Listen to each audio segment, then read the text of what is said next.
The sound of silverware against porcelain froze midair. I could still hear the faint hiss of the wine pouring, the clink of a glass being set down. But in that moment after I made the joke, time fractured. I laughed, swirling my drink.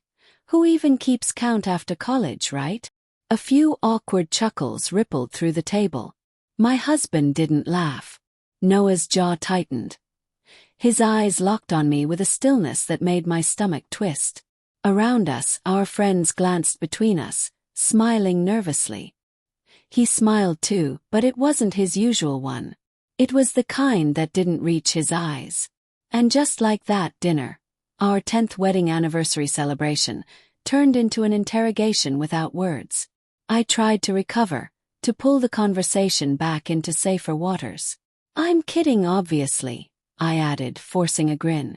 I only ever had one serious relationship before Noah.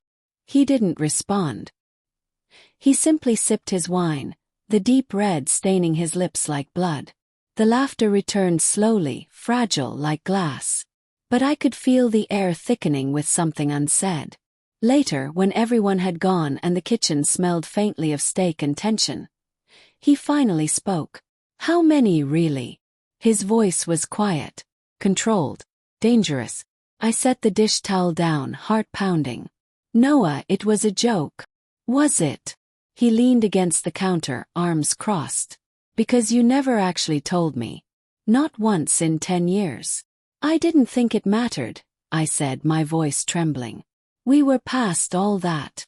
He smiled again, that same cold, careful smile. Then why lie? Blink. Lie.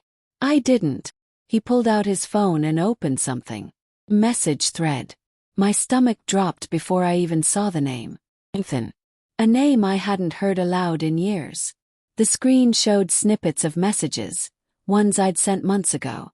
Harmless at first, then not so much.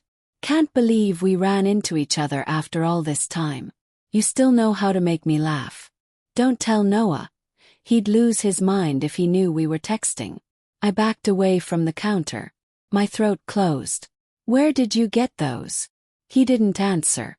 Just watched me, studying every twitch, every shallow breath. You joked about body counts tonight, he said slowly. But you've been keeping secrets. Is that funny too? My hands shook.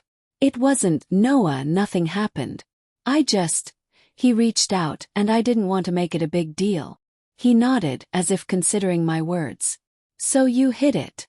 The silence stretched, suffocating. The hum of the refrigerator filled the space between us, steady and cruel.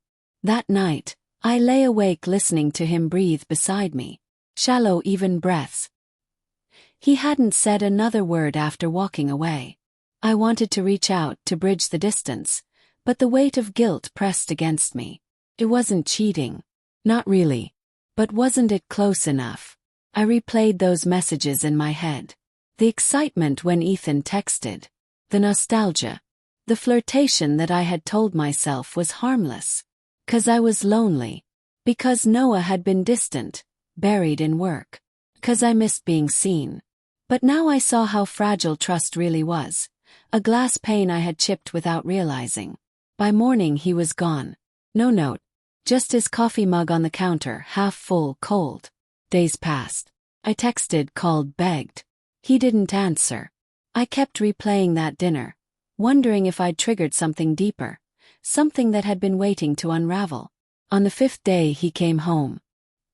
He looked exhausted, eyes red-rimmed, stubble rough against his skin. I wanted to throw my arms around him, to tell him I was sorry. But he spoke first. I met him, he said. My heart stopped. You what? Ethan. He set his phone on the counter. I went to see him. The blood drained from my face. Noah, why would you? He interrupted, calm and detached. He showed me everything. Every message. Every call. My mouth went dry. There were no calls. His lips curved into that small, humorless smile again. You should check your phone. I grabbed it from my purse. A new message from Ethan blinked on the screen. He knows. You shouldn't have told him about us. My breath hitched. I didn't. But Noah was already walking away. I didn't believe him, he said softly. Until I saw the photos. Photos. He turned and the look in his eyes, hurt layered over fury, shattered me. You met him for coffee. You told me you were with your sister. I staggered back against the counter, gripping it for balance. It wasn't what you think. We just talked. I swear. He nodded slowly. That's what people always say before they destroy everything. The next week felt like living in a graveyard of our marriage. We moved through the house like ghosts, silent and polite. Every glance was an autopsy of what used to be. I tried explaining, justifying, crying, but Noah's silence was louder than any accusation. On the 7th day, I found a folded piece of paper on the dining table.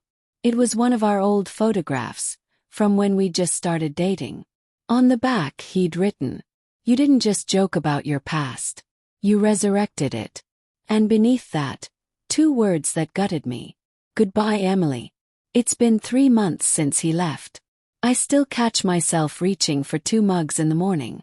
Sometimes I replay that night, the laughter, the wine, the offhand joke that cracked open a decade of silence. I thought betrayal was something you did on purpose. A choice, a moment of weakness. But sometimes, it's a slow bleed of honesty you keep pretending isn't happening. And when the truth finally spills out, it doesn't explode. It seeps, quiet and cold, through everything you love until it's gone. That's what I remember most from that night. Not the laughter, not the shock, but the way Noah looked at me, like he finally saw me for who I was and wished he hadn't.